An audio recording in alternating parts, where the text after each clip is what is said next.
2018 সালের ঐতিহাসিক কোটা সংস্কার আন্দোলন থেকে জন্ম নেওয়া রাজনৈতিক দল গণ অধিকার পরিষদের আনুষ্ঠানিক যাত্রা শুরু হয় 2021 সালের 26 অক্টোবর। প্রতিষ্ঠার পর থেকে নানা চড়াই উতরাই পেরিয়ে গণ অধিকার পরিষদ আজ বাংলাদেশের রাজনীতির মাঠে এক গুরুত্বপূর্ণ নাম।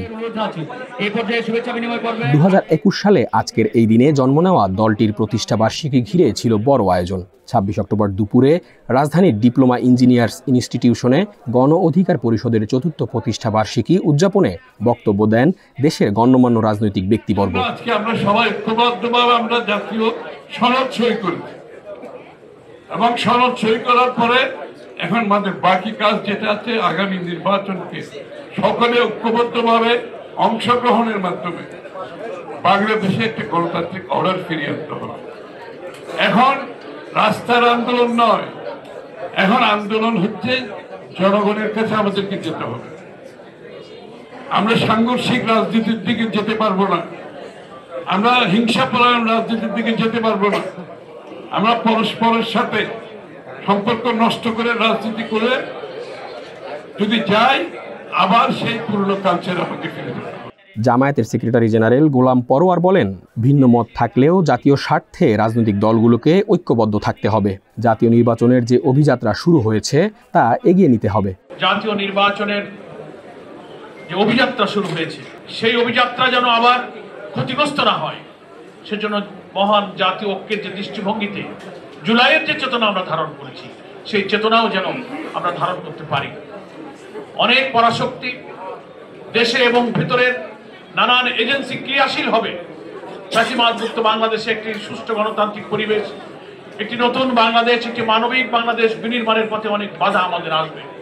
সেজন্য রাজনৈতিক মত পথের ভিন্নতা থাকার সত্ত্বেও আমরা যেন দেশ গঠনের মেজর ইস্যুতে যেন আমরা জাতীয় ঐক্যবদ্ধ থাকতে পারি। এছাড়াও অনুষ্ঠানে বক্তব্য দেন জাতীয় নাগরিক পার্টির সদস্য সচিব আক্তার হোসেন। তিনি বলেন, জাতীয় পার্টি নির্বাচনের সুযোগ পাওয়ার অর্থ হলো যেন আওয়ামী লীগই নির্বাচনে অংশগ্রহণ করলো। জাতীয় পার্টি কিন্তু জাতীয় পার্টি না, জাতীয় পার্টি মানেই আওয়ামী লীগ। আওয়ামী লীগকে বাইরে রেখেও জাতীয় পার্টি নির্বাচনে আসার সুযোগ পাওয়ার অর্থ হলো আওয়ামী লীগ এই নির্বাচনে অংশগ্রহণ করলো। আমার গণ অধিকার পরিষদের ভাইরা জাতীয় পার্টির বিরুদ্ধে আন্দোলন করতে গিয়ে আপনারা মার খেয়েছেন, নুরুল হক নূর ভাইকে রক্ত ঝরাতে হয়েছে। আমরা খুব স্পষ্ট করে বলি, আওয়ামী লীগের দোসর এবং আওয়ামী লীগকে ফেসিবাদী করেছে যে জাতীয় পার্টি, আওয়ামী লীগ এবং জাতীয় পার্টি আগামী নির্বাচনে অংশগ্রহণ করতে পারবে না। চতুর্থ প্রতিষ্ঠা বার্ষিকীতে দলের সভাপতি নুরুল হক নূর জানিয়েছেন, ফেব্রুয়ারি নয়, আগামী জানুয়ারিতেই দেশের জাতীয় নির্বাচনের আয়োজন হওয়া উচিত। জুলাই সনদে স্বাক্ষর হয়েছে, ঘোষণাপত্র হয়েছে, নির্বাচন আর বিলম্ব নয়, ফেব্রুয়ারিতে নয় জানুয়ারিতে নির্বাচন দিন। কারণ নির্বাচন না হলে আমাদের জন্য সংকট অপেক্ষা করছে এবং আমাদের অস্তিত্ব হুমকির মুখে পড়বে।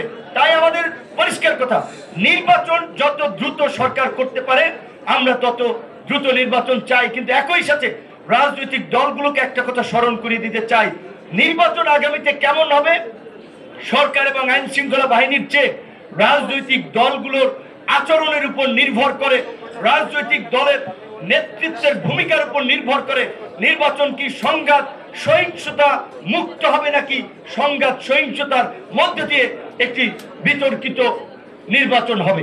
বক্তব্য দিয়েছেন বিএনপির স্থায়ী কমিটির সদস্য সালাউদ্দিন আহমেদ। এ সময়ে জুলাই সনদ বাস্তবায়নে সংবিধানের বাইরে কোনো পদক্ষেপ না নেওয়ার আহ্বান জানান তিনি। এছাড়াও অনুষ্ঠানে বক্তব্য দেন গণসংহতি আন্দোলনের প্রধান সমন্বয়কারী জোনায়েদ সাকি সহ রাজনৈতিক ব্যক্তিবর্গ।